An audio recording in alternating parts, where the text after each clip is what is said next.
بسم اللہ الرحمن الرحیم۔ السلام علیکم، میں ہوں ہومیوپیتھک ڈاکٹر ریاض احمد۔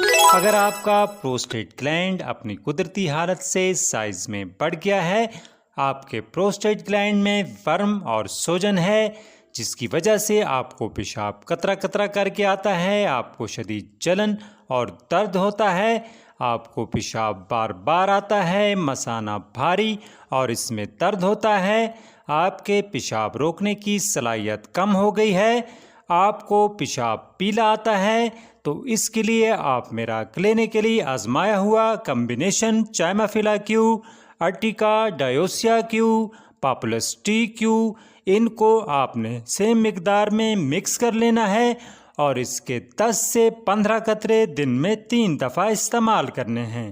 اس سے انشاءاللہ آپ کے پروسٹیٹ سے متعلق جتنے بھی مسائل ہیں وہ حل ہو جائیں گے۔ جزاک اللہ۔ بسم اللہ الرحمن